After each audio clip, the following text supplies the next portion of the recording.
foi importante também entender que tinha parlamentares ali favoráveis, aliados às nossas causas, mas também que ainda vai ter a galera que não quer que a gente ocupe esse espaço, mas a gente chega lá e grita, e berra, e ocupa, e resiste, e transforma.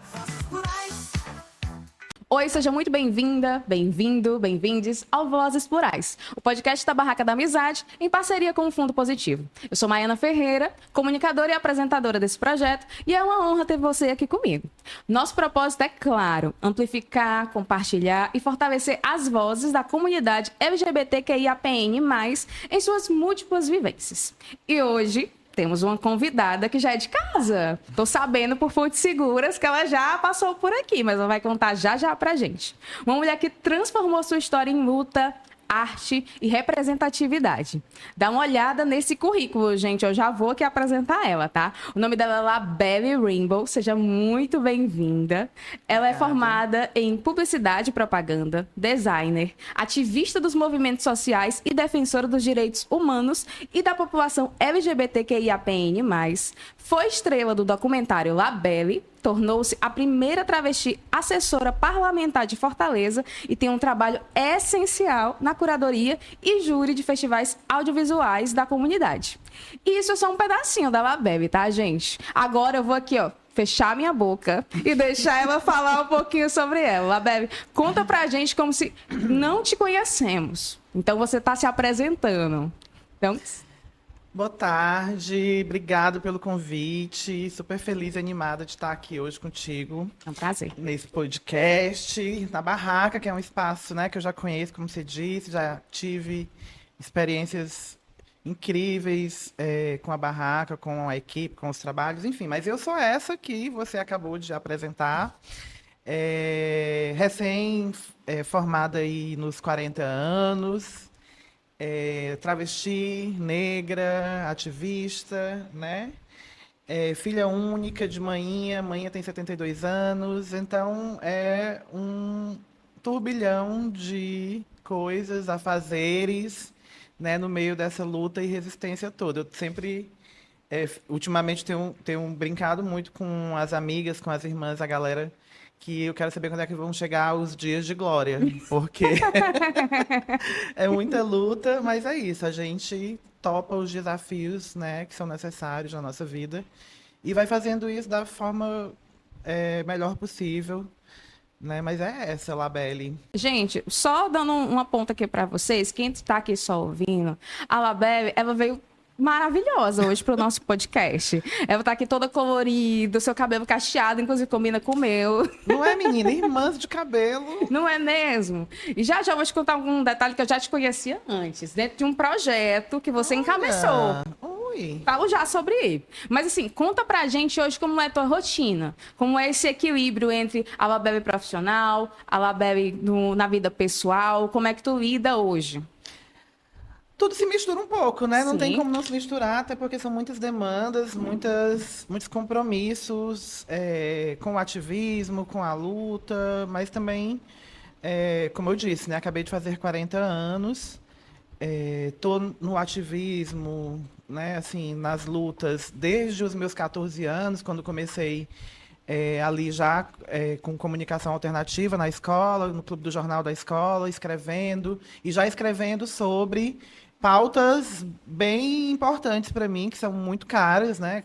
Já escrevia sobre gênero e diversidade na escola, já levantava esses debates sobre esses temas. E aí a vida vem se misturando, né? Comunicação, direitos humanos, a defesa desses direitos humanos.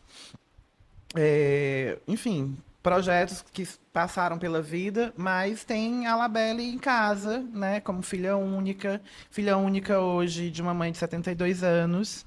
Então isso se mistura, né, a filha, a cuidadora, a ativista que tem que estar fora, mas é sempre numa perspectiva de viver, né, sem vergonha, sem ter medo de ser quem somos, mas construindo afetos, né? Construindo lugares seguros a partir das nossas relações em espaços que muitas vezes vão ser violentos, vão ser espaços que inclusive a gente não reconhece, né? Mas hoje poder ter um lar, uma casa com minha mãe, com a família que eu criei, né? Porque a gente vai criando famílias, né? As pessoas vão se chegando, as relações vão sendo construídas. Então,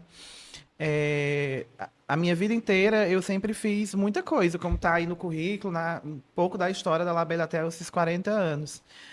Hoje ainda tenho muita obrigação, muito compromisso, muita tarefa, mas estou dando uma pisadinha no freio, Certo. né? A carreira é grande, né? Tudo muito rápido também, a vida passa muito rápido.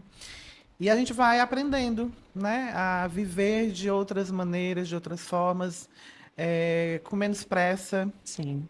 né? Com menos ansiedade, com menos angústia. Mas isso também é entender que a gente precisa cuidar das nossas vidas, né? Quem cuida de quem cuida, Sim, né? com Quem cuida certeza. das pessoas cuidadoras. E no ativismo, na luta, na resistência, muitas vezes a gente vai passar por situações em que a vida se mistura ou a vida se esquece. Sim. Ela some, a vida pessoal, né? Ou se mistura completamente. E aí, às vezes, a gente precisa fazer umas reflexões importantes, né? Compreender e, às vezes, retomar processos antigos, startar outros novos, mudar as rotas. Sim. É sobre isso. E tu mencionando sobre os 40 anos. Como é que tá sendo para ti essa renovação de ciclo? Porque eu imagino, como você mencionou várias vezes, assim, sobre refletir, sobre pausar, sobre startar. Então, o que que esses 40 anos fez contigo? Já ela bebe de 39 para de 40 agora. Olha, é isso, são vários renascimentos, na verdade, né? Assim, olhando não só dos 39 para os 40, mas a trajetória inteira. Eu renasci novamente quando iniciei minha transição aos 21 anos, né? Renasce novamente quando completo 35 anos, que é uma data emblemática hoje para nós, pessoas travestis e sexuais, sobretudo pretos e pretas, no Sim, país. com certeza. E renasço agora aos 40. É como se eu tivesse 5 anos, dos 35 para cá, né? E aí são contas que dão conta, né, do nosso modo de vida diante das condições que são postas nessa estrutura toda, que a sociedade tá aí colocada, e as nossas vidas também. E tem muito a ver com esses impactos, né? A gente não vai, cada um, a gente não tem como sentir a pele do outro, da outra pessoa, mas cada vida vai se construindo a partir dessas estruturas, dessas condições todas. Então, esses renascimentos, eles, pelo menos comigo, dão conta de eu enxergar cada vez mais esses impactos todos, né, dessas estruturas opressoras na nossa vida, né? O quanto é difícil, mas a gente resiste, é, tirando força às vezes a gente não sabe nem de onde, Uhum. mas porque a gente acredita na vida, a gente acredita no poder transformador das pessoas, das lutas. Hoje quem te inspira, Labelle? Já que a gente entrou numa pauta de vida, expectativa de vida e inspiração. Olha, tem muita gente que me inspira no mundo, né? Divas pop, divas negras do pop brasileiro, do pop preto brasileiro, do pop preto mundial, da literatura, do cinema, das artes. Mas eu fui aprendendo e conseguindo perceber outras figuras que são mais reais e mais próximas, né? Hoje tem duas figuras que não estão mais aqui, mas que estão no imaginário do nosso povo LGBT brasileiro e até fora do país, né? Que é Tina Rodrigues e Janaína Dutras, que são duas grandes referências na defesa da vida, da cidadania e na luta, né? E que a gente conviveu com elas. É muito recente Uhum. a partida, enfim, mas é um legado que fica e que a gente sente e encontra. É como se a gente encontrasse toda semana numa conferência, num seminário, porque elas estão, o trabalho, o legado, a construção está aqui. Uhum. Então, são duas inspirações muito fortes. E Elas foram tuas amigas, escritoras? conheci já a Janaína pouco, a gente conviveu pouco, acho que eu encontrei com ela talvez uma vez. Mas Tina foi do convívio, né, diário, assim, a gente trabalhou durante muito tempo na Prefeitura de Fortaleza, mas eu já tinha chegado junto dela na ATRAC, né, na Associação de Travestis do Ceará, na época, que hoje é Associação de Travestis e Transsexuais. E Tina era do cotidiano, né, era da mesa do bar, era dos seminários, era das oficinas e dos debates nas escolas, das campanhas de prevenção na Praça do Ferreira e dessa vida que a gente levava juntas, né? Então, a gente foi aprendendo muito, foi se aproximando, brigando também, discordando, discutindo. Faz parte, né? Nem sempre é tudo lindo, maravilhoso, e nem sempre é só brilho, né? Tem aí as sombras, os momentos mais difíceis, alguns tenebrosos, mas a gente vai se juntando e vai, sim, construindo referências. E é importante a gente se ver nas nossas, né? E hoje, mais assim, mais localizando mais aqui, nesse tempo, não tenho como, assim, não ter como referência, por exemplo, Dejane Souza, né? É uma irmã que a gente já se conhece há mais, sei lá, parei de fazer as contas, há Sim. bastante tempo. E que vem construindo, né, assim, uma trajetória de colocar sobre as nossas questões em diversos lugares, né? E isso já tem aí trocentos impactos, né? Quando a gente vê que hoje Dejane é doutoranda, né, na área da antropologia. Quando que a gente imaginou que uma travesti preta, lá de Santana do Acaraú, migraria para Fortaleza e hoje, nem 40 anos tem ainda, já está doutoranda num curso com numa área que as pessoas nunca imaginaram que uma travesti poderia estar e poderia chegar. E nessa caminhada que ela constrói, ela leva junto com ela várias outras. Né? Não só aqui em Fortaleza, mas em outros estados, a gente já vê, já enxerga as nossas nesse espaço da educação, no espaço da academia, no espaço da construção de saberes e saberes construídos a partir de nós, né? Sobre as nossas questões, as nossas vidas. Então, é uma outra grande referência, né? E referência viva, que ultimamente a gente vem refletindo que é necessário a gente enxergar as nossas vidas e as nossas trajetórias a partir desse tempo enquanto vivas. É lógico que a gente precisa reconhecer quem passou, quem deixou a contribuição por aqui, e a gente pega esse pedaço de contribuição e vai transformando e vai agregando e construindo para as que virão. Sim, né? com Então, certeza. são referências travestis, referências pretas, referências do campo da arte e referências irmãs, né? Que é quem fortalece hoje a rede de apoio e os lugares de cuidado. Vira um elo, né, de entre vocês, assim, e a importância também para inspirar novos jovens, a juventude que está aí, né? E aí a gente entra numa pauta sobre pioneirismo, porque assim, você foi a primeira travesti a ser homenageada pela Câmara Municipal de Fortaleza, né? E aí, como foi esse momento para você? Como é que as pessoas em volta, como é que você sentiu elas? Porque eu gosto muito de perguntar como é que as pessoas sentem o ambiente, as pessoas, dessa vivência. Na época, já tem um tempinho, não vou lembrar agora, eu acredito que deve ter sido em torno ali de 2017, ou um pouco antes disso. Tinha muito estava muito em alta, surgia nos debates, nas redes já, essas situações de a primeira na educação, a primeira em algum lugar, a primeira, né? E isso estava surgindo ali. Já tínhamos várias figuras primeiras em alguns lugares, em alguns processos, e a gente já vinha refletindo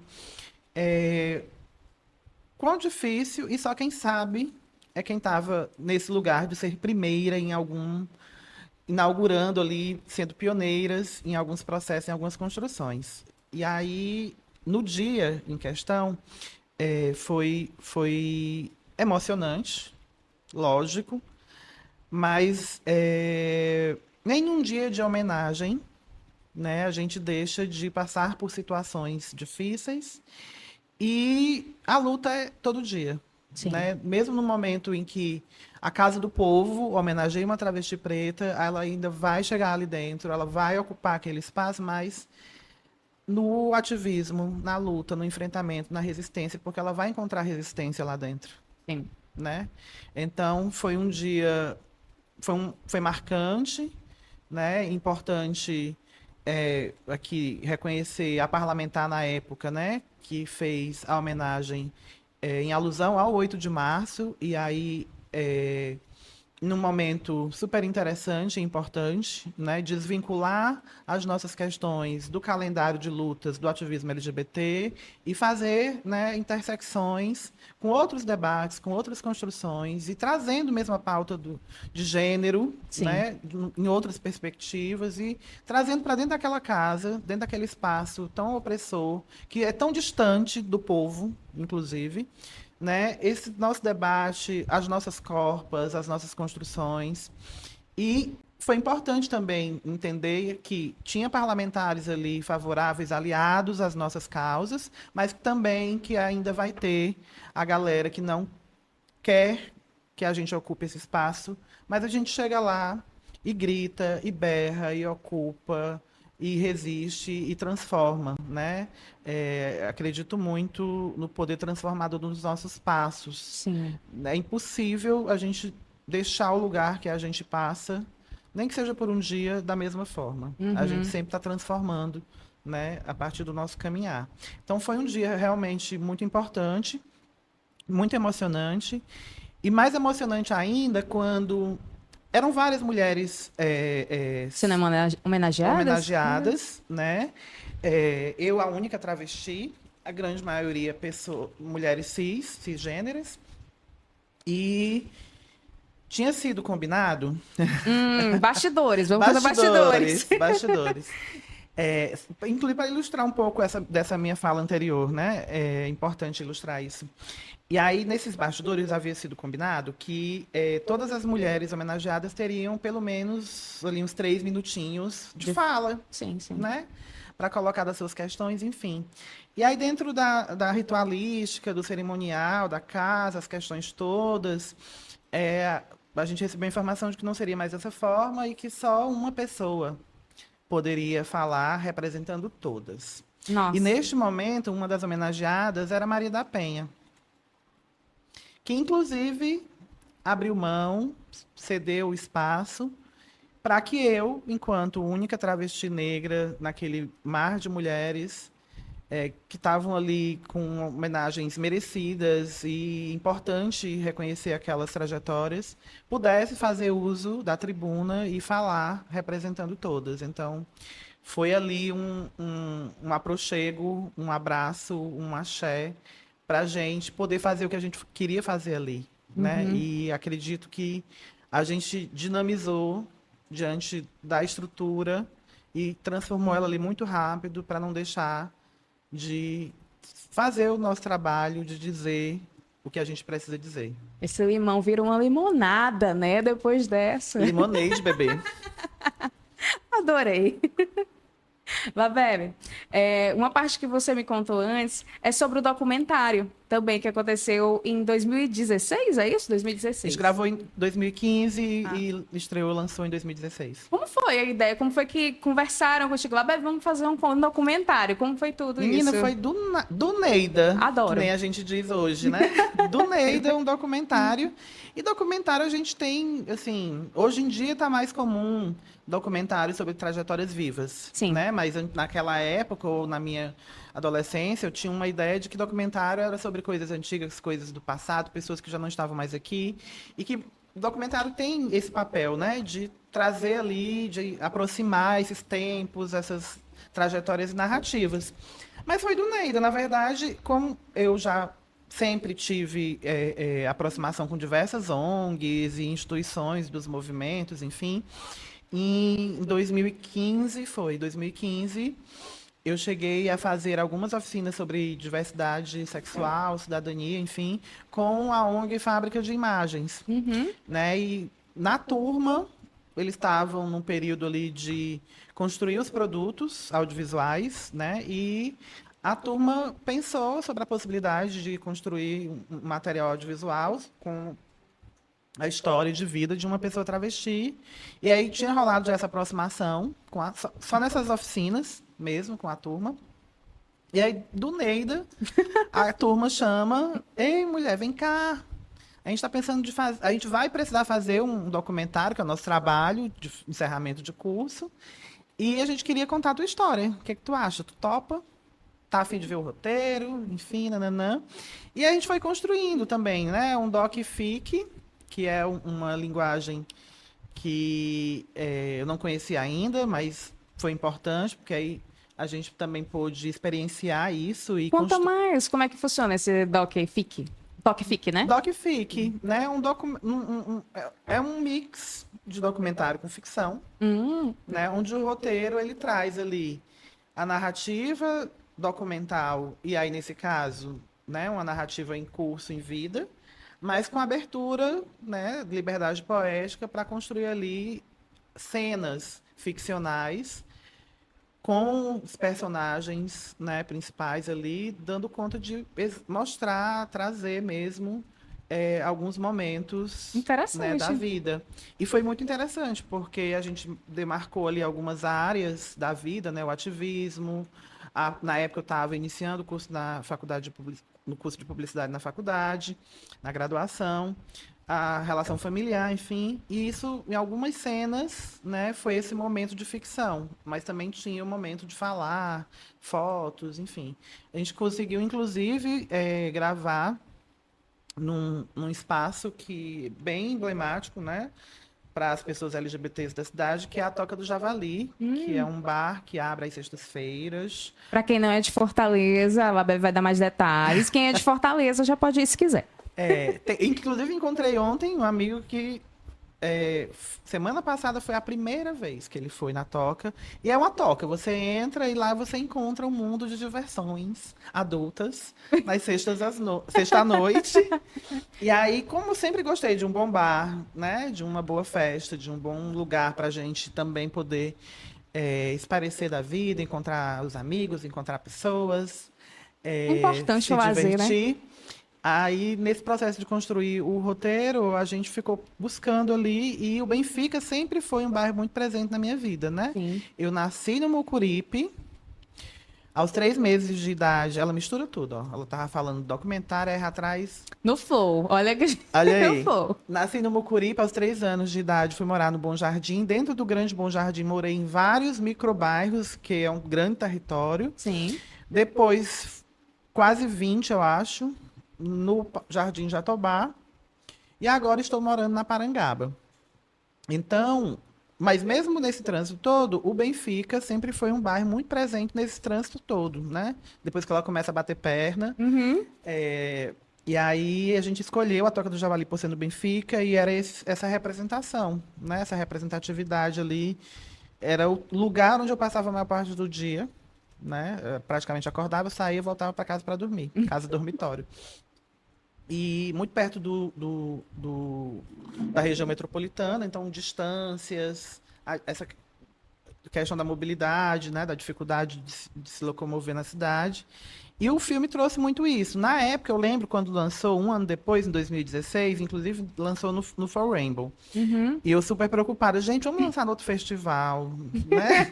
Vamos lançar no outro canto, porque assim, depois o povo me acusa de, sei lá, tá sendo beneficiada. Babebe, fala pra gente o que é o For Rainbow. Pra quem aqui tá ouvindo, nunca ouviu falar, fala mais. O For Rainbow é o Festival de Cinema e Cultura da Diversidade Sexual e de Gênero. É um festival internacional Certo. que já fez 18 anos. Olha, a maioridade. Se não me engano, já. Deve estar, já fez ano passado 18 anos de existência. Esse ano, né, vai acontecer a 19ª edição.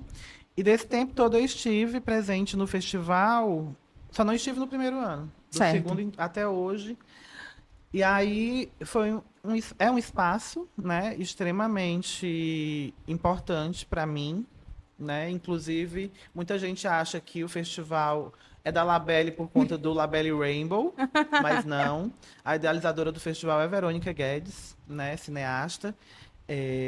Mas a gente se encontrou ali no comecinho do festival, no segundo ano, eu como assistente de direção.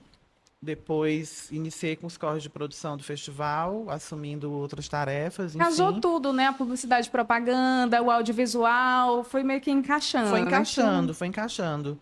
E a gente foi construindo uma, como eu sempre digo, uma trincheira de luta muito importante no campo da arte e da cultura, né? Eu vinha, a Verônica já vinha desse lugar da arte e da cultura, eu vinha ali do lugar da defesa dos direitos humanos, do ativismo, e a gente se juntou ali para articular uma resistência.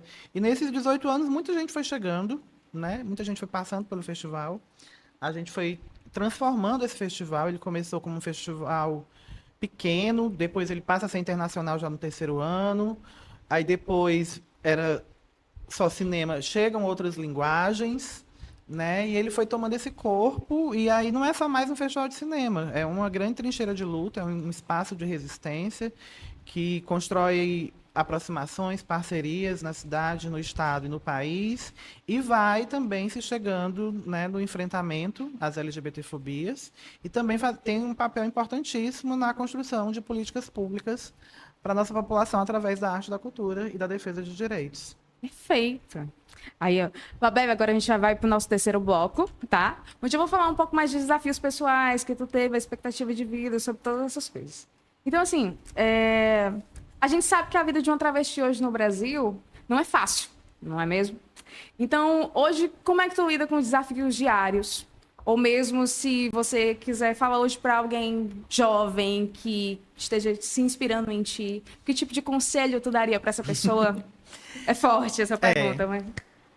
na verdade, é muita responsabilidade e, na verdade, é muito compromisso também com o que é caro pra gente, né? Então, quando vez ou outra eu paro, acendo um cigarro e vou pensar, realmente tem gente que se inspira, né?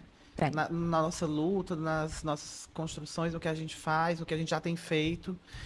E aí a gente precisa entender dessa responsabilidade, desse compromisso. E aí, quando a gente transforma a nossa vida, né, em ativismo, em luta, em resistência, é sobre isso, é sobre compromisso.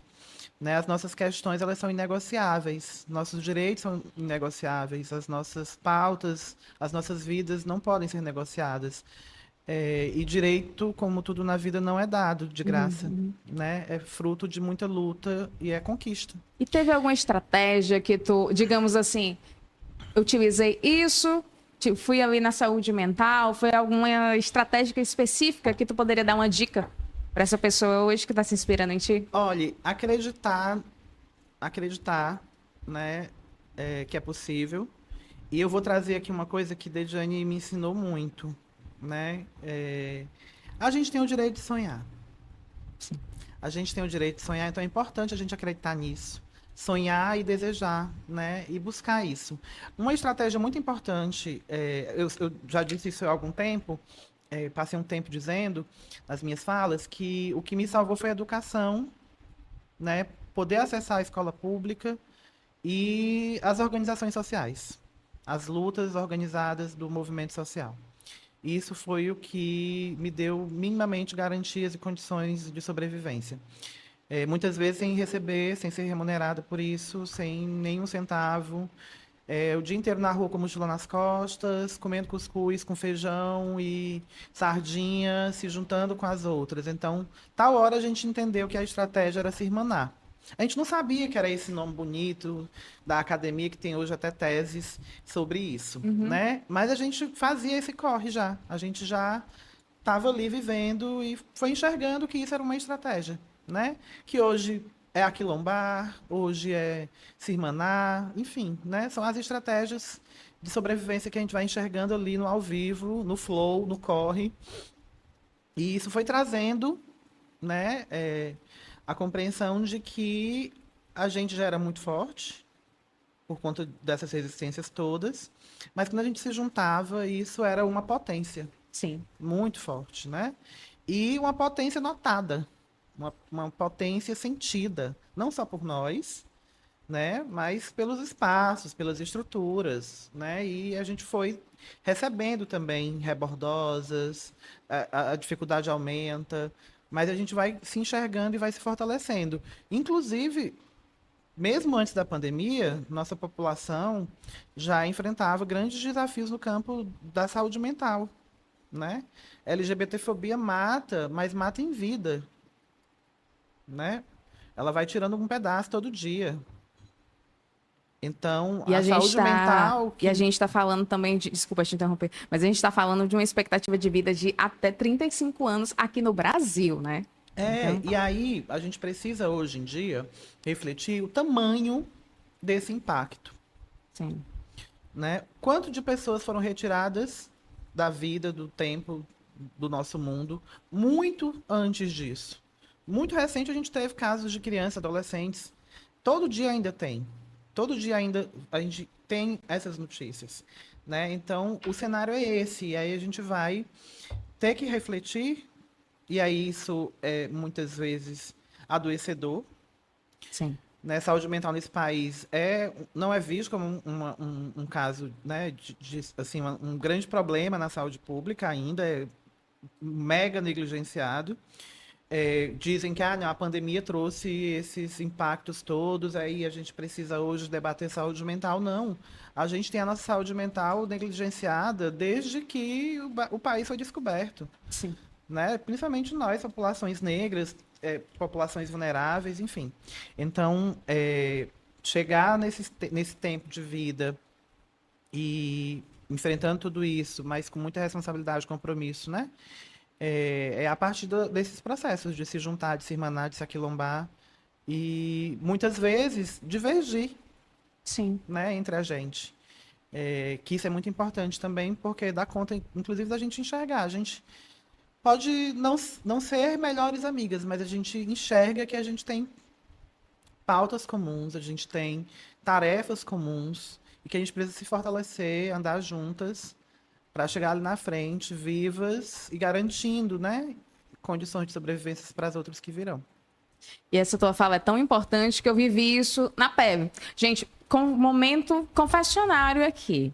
Eu participei de um projeto encabeçado pela Labeb. Se eu tiver errado, você me corrija, tá? Se foi encabeçado, se você escreveu, chamado Bora Aí, a Escola de Artevismo. Isso na época da pandemia. Foi um curso que me introduziu ao marketing, que é uma área que hoje eu tô me comunicando e conversando aqui com vocês nesse podcast. Mas, assim, é algo que eu tenho muita gratidão. Ter participado, o foco ter sido mulheres, travestis, trans, mulheres macumbeiras, enfim, não tinha essa distinção, somos todos iguais ali, com o intuito de focar na educação. E quão foi importante isso? Então, assim, é só minha parte de depoimento aqui nesse podcast para falar da Labeb. A gente se Isso. encontrou sim na Escola Boraí. Na verdade, a Escola Boraí é um outro projeto idealizado por Verônica Guedes, né? E a nossa história sempre vai se encontrar e se cruzar. E as pessoas vão sempre, às vezes, ter essa dúvida, né? De quem é esse projeto, quem está à frente disso. E nessa época, eu presidenta do Senapop, que é o Centro Popular de Cultura e Isso. Ecossidadania, que é quem organiza e realiza o For Rainbow, né? É a instituição ali, Sim. que desenvolve outros projetos para além do For Rainbow, né? Para além do Festival de Cinema de Arte e Cultura da Diversidade. E aí, em determinado momento, Verônica traz aí esse projeto, a Escola Boraí, nessa perspectiva para esse público, num momento bem complicado, né? O Sim. pós-pandemia, e que trouxe também esse tempo de refletir sobre outras questões e as necessidades urgentes, mas que condições a gente tinha para fazer. E Verônica sempre também muito inquieta, mas muito quietinha ali, ela vai pensando, enfim. E um projeto muito interessante que aproximou muita gente, então Foi fico lindo. feliz demais da gente ter se encontrado, mesmo que virtualmente naquele Sim. momento, né? Mas é isso, as nossas histórias vão se cruzando, vão se aproximando, isso é muito bacana. E olha a importância do poder da comunidade, como a gente já falou aqui, tu falou tanto, enfatizou sobre isso, né? Olha, a gente vai entrar no último bloco agora, que a gente vai fazer um ping-pong, tá certo, Queens? Certo aí agora. Agora do conteúdo de Labeb com Labeb. Vamos lá. Se você pudesse descrever sua trajetória em 3 palavras, quais seriam? Pensa aí.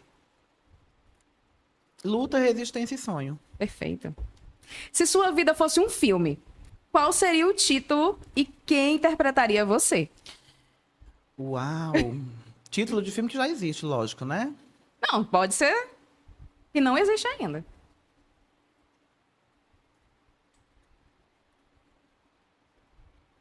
Ai, gente. Esse momento que você reflete sobre a vida, né? E lembrando de monte de filme. Inclusive, imagina, nesse tempo todo de festival, quantos filmes incríveis eu me vi. Uhum. Aí tentando lembrar aqui. Mas pode ser um filme fictício, que não existe. Que represente você, vai. Ah, hum. Ah, acho que o título seria A Menina do Bonja, A minha do Bonde. que faz esse link com o bonde, Sim. com, né? O bonde é grande, é sobre se juntar. E eu sempre me juntei muito com muita gente. E quem vai te E interpretar? quem me interpretaria? Na verdade, hoje eu tô com 40, então teríamos aí pelo menos umas três, né? Vamos lá. Criança. Eu não vou lembrar o nome dela agora, mas é uma menina que eu vi nas redes outro dia, quando perguntaram pra ela, acho que quem tinha descoberto o Brasil, e Ah, perfeita. Vi ela, também. ela declamou uma poesia, né? Pronto, aquela menina poderia me atuar representando minha fase da infância ali, pré-adolescente, enfim. E eu acho que a fase jovem. É,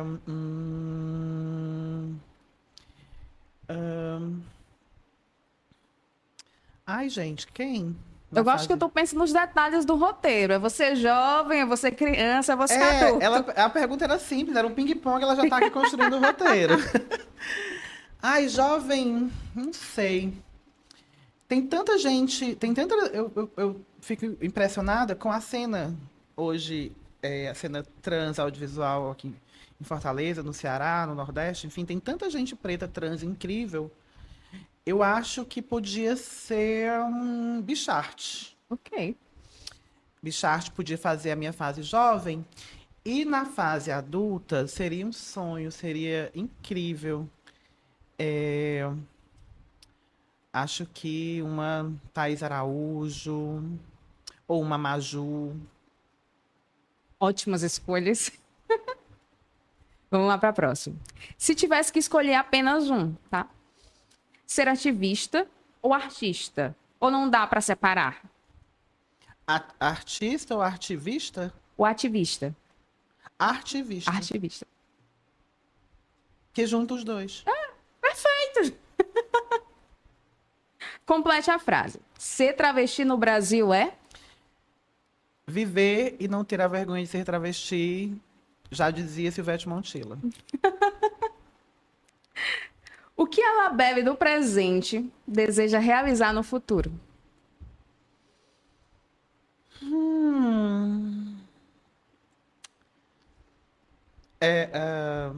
Pro mundo ou pra mim? Pra ti.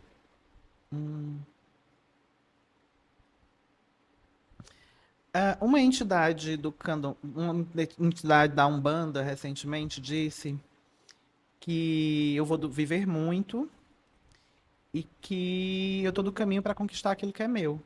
Então, eu acredito que eu vou conseguir conquistar isso. Ainda não sei o que é, mas vai ser conquistado. E como tudo que é conquistado, vai ser sempre com muita luta, resistência, mas tem seu sabor nisso. Ok. A última. O que ela bebe de 8 anos de idade? Não, na verdade, de formular a frase melhor. O que ela bebe de hoje, 40 anos, diria para ela bebe de 8 anos de idade? Um conselho? Cuidado. Cuidado. Se eu pudesse dizer para mim mesma nessa idade, eu diria cuidado. Cuidado como um processo muito importante que é ter cuidado consigo e ser cuidada, né?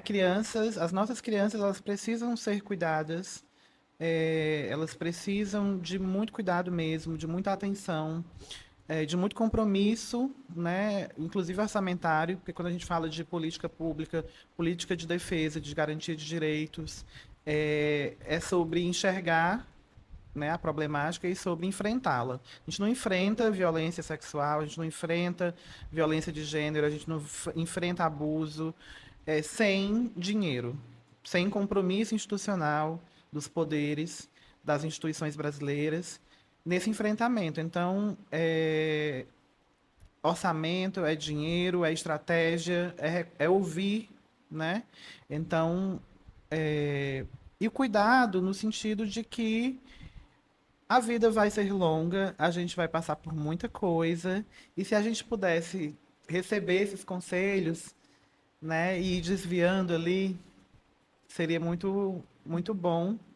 Seriam tempos de menos violações, seriam tempos de menos, onde eu teria sido menos violentada. Ok. Teve silêncio. Voltando. Babebe, a gente vai encerrar aqui esse podcast lindo, incrível com a sua presença. Mas Obrigada. aqui, para honrar a nossa casinha, aqui a Associação Barraca da Amizade, fala um pouco como foi tua trajetória aqui, as pessoas queridas, inclusive te recebemos aqui já com um abraço, eu já vi Brigitte aqui já conversando muito contigo. Sim. Conta aqui para a gente encerrar esse podcast com chave de ouro, como foi essa trajetória. Brigitte hoje é uma amiga de baixa manutenção. Ela lhe dando tchau. É aquele tipo de amizade que a gente não precisa se encontrar todo dia nem toda semana. Às vezes a gente só se encontra uma vez por ano nos meus aniversários. Mas a gente se fala muito, troca muito e sabe da existência uma da outra. Não só Brigitte, Julie, Jaque, Sávio, a galera toda. Recentemente estava num outro trabalho com Lídia Rodrigues, que na época a gente trabalhava juntas, então a gente vai se encontrando, né? Uhum. E aí na barraca, eu não conhecia, assim, a galera, nem... A nova sede? Não, na época, Ah, sim. né? Acho que foi 2014, 2015. Enfim, eu sabia da existência, assim, mas nunca tinha ido, né? E aí teve a seleção para vaga de secretaria executiva de um projeto e na época eu estava realmente precisando do job, né, para pagar os boletos. E aí eu digo, ainda vou fazer. Mas depois eu disse, vou fazer não. Aí uma amiga, Dari, né, que teve um papel importante nisso, ela disse, mulher, mas faça, vá, faça, porque isso é a sua cara. Essa vaga é para a senhora, tem tudo a ver, e eu tenho certeza que vai ser tu, bicha. Vai, se joga. E aí fiz, fui para a entrevista, saí meio assim, borocochô. Foi legal a entrevista e tudo. Mas não saí acreditando muito, não, porque tinha muita gente participando, né? Foi só chegar em casa, Sávio, que era o psicólogo, na época que tinha participado da banca de seleção, liga dizendo, ei, bonita, foi tu a selecionada. Adoro. Cuida, traz o documento. E aí, nesse tempo, eu acho que ficamos lá, não vou lembrar, acho que uns 2 anos, enfim. Mas a gente foi aproximando muito relações e, como eu disse, assim, não tem como a gente não transformar os espaços em que a gente passa, né? Hoje é possível estar aqui enxergando a bandeira LGBT, inclusive a bandeira nova, né? A bandeira progressista, que, para além das cores da diversidade, traz ali as cores da bandeira trans, da galera não binária, movimento negro, enfim, né? Questões ambientais. Então, a gente vai trazendo e vai deixando um pouco de si, né, das nossas construções nesses espaços, através dos projetos, através da convivência. E na época, era uma campanha nacional, né, a campanha ANA, que inclusive aproximou a gente de outras figuras de outros estados, né, de adolescentes e jovens do país inteiro. Então, essa convivência com a diversidade sempre foi uma crença muito forte, né? E quando eu cheguei no festival, no For Rainbow, por exemplo, e encontro isso de maneira muito mais evidente, mas também me fortaleceu muito para, por exemplo, chegar na barraca com uma outra energia, com outro aparato, né? E conseguir fazer um trabalho e deixar ali um pouco de mim, a contribuição, né, para uma organização que é tão antiga também, né, tem aí um longo tempo, uma trajetória, né, com diversas contribuições aqui no estado, enfim. Inclusive, temos imagens aqui agora. Gente, Uau! para quem não está só ouvindo aqui, eu vou entregar agora uma foto para a Labebe. Aí ela vai me dizer aqui, ó, descrever para os nossos ouvintes sobre essa imagem. E isso aqui Tu mostra aqui pra gente. Ai, deixa eu mostrar. Isso aqui, gente, é linda essa foto. Eu me senti, viu, com essa capa vermelha na praia. Isso foi a partir dessa relação com a barraca, né? A Brigitte sempre teve um papel importante na barraca, enfim. E a trajetória de Brigitte tem muito a ver assim, com a minha, eu acho parecido, no sentido de que a vida pessoal se mistura muito com a do ativismo, enfim, né, os afazeres no projeto. E aí conheci Julie. Julie é filha de Brigitte e, na época, estudando moda, se não me engano, precisava fazer um ensaio fotográfico das produções, enfim, dela. E eu achei super interessante ela chegar e convidar uma travesti negra para estar ali, que é uma corpa que não é comum de se ver nos ensaios fotográficos, né, nos ensaios, nos layouts, na publicidade, enfim, hoje é até bem mais. A gente assim, a gente precisa, não pode deixar de reconhecer os avanços também, né? A gente fala muito da luta da resistência das coisas difíceis, mas a gente precisa reconhecer também os avanços. E aí para mim foi muito importante assim, ter um pedaço da minha vida, do tempo da minha vida, um recorte registrado pela Julie. Ela me deu o álbum depois, com as fotos todas. Foi um ensaio muito bonito. Eu usei essas fotos pencas nas redes uma época. Porque tem muito isso, assim. Hoje em dia a gente tem uma outra postura com relação a esses momentos, assim. Isso aqui foi uma troca afetiva, foi uma construção político-afetiva também, né? Hoje em dia a gente já tem uma outra compreensão com relação a isso. Se me chamarem para fazer um ensaio, pague o cachê da gata, pague o Uber da gata, cadê o cachê dela? Porque não é só sobre fazer as coisas, a gente precisa ter reconhecimento e, na grande maioria das vezes, esse reconhecimento vai precisar ser monetário, né? A gente precisa também compreender que as nossas corpas, elas são bonitas, são incríveis, vão estar, sim, nos espaços sendo representadas, mas a gente vai ter que ser valorizada da mesma forma que as outras figuras são. Cirúrgica. Babeli, mais uma vez, muito obrigada.